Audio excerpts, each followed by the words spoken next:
Preview.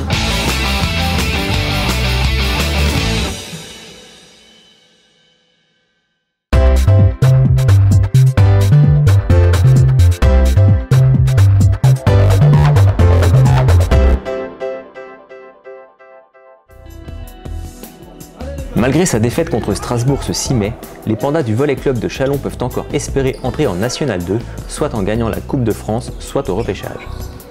Après des heures de gloire vers les années 90, le volley chalonnais est retombé dans l'anonymat avant de reparaître en ce mois de mai en pleine lumière méritée.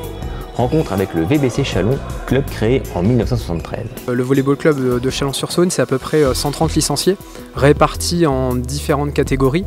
Des loisirs, où là ce sont des personnes qui viennent uniquement pour se détendre. On est sur du détente, de la mixité, de la convivialité. Donc grosso modo ça représente une trentaine de personnes. Tranche d'âge, on va dire entre 20 et 70 ans.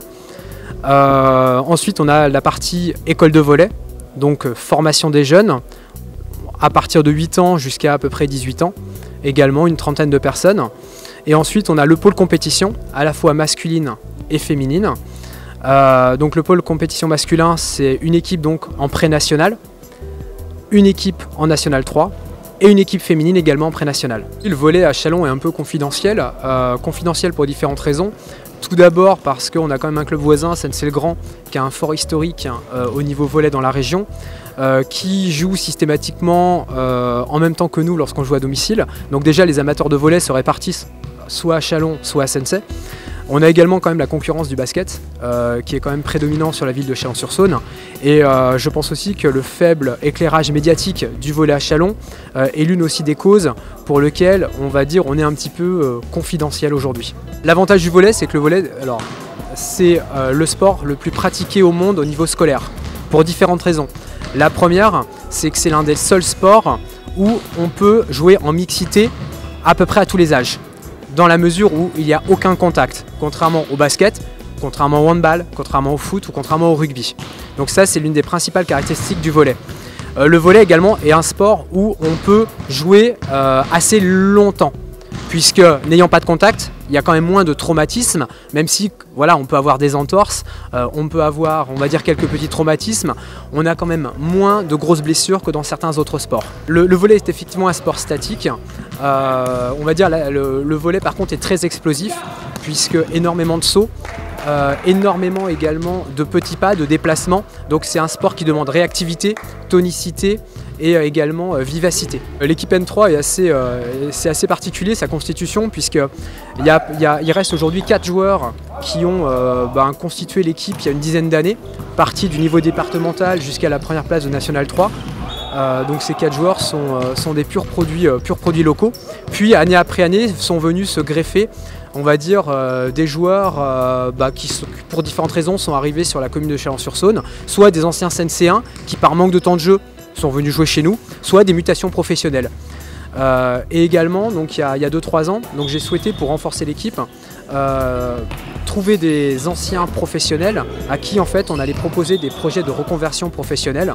C'est-à-dire que contrairement à beaucoup d'autres sports, un sportif professionnel au volley gagne très peu d'argent, donc beaucoup arrêtent leur carrière vers l'âge de 28, 29, 30 ans.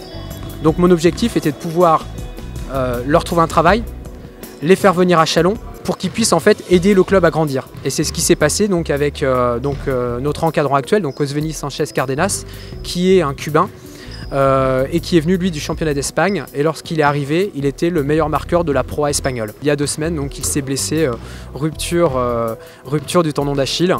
Malheureusement, c'est les aléas du sport. On a également un Algérien qui vient d'arriver cette année, c'était le passeur de l'équipe nationale d'Algérie, qui l'année dernière jouait en Pro A en Belgique.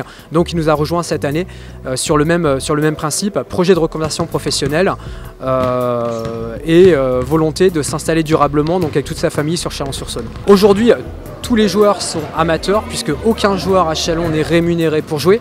Et c'est assez symptomatique parce que dans beaucoup d'autres équipes de National 3, il y a 2-3 joueurs au sein du collectif qui sont uniquement professionnels. Donc là, dans l'effectif actuel, tout le monde travaille, tout le monde paye sa licence, tout le monde paye ses équipements, tout le monde paye tous ses frais de déplacement. Aucun joueur n'est rémunéré pour jouer. Le fait de n'avoir aucun professionnel, malheureusement ça restreint les conditions d'entraînement, puisque derrière il y a une vie familiale, il y a une vie professionnelle. Donc malheureusement cette année il n'y a que 2 entraînements par semaine, 2 entraînements de 2 heures, donc il y a un volume d'entraînement qui est de 4 heures, ce qui au regard de nos résultats est assez exceptionnel, puisque en étant premier d'une poule avec 4 heures d'entraînement avec aucun joueur professionnel, on est une anomalie, on va dire, dans le paysage du volley en France. Les qualités de Châlons, je pense que c'est surtout, on va dire, un groupe qui s'est forgé dans la difficulté. De ça naît, on va dire, un collectif qui est solidaire et qui essaye, on va dire, de montrer que malgré toutes les difficultés, on peut réussir.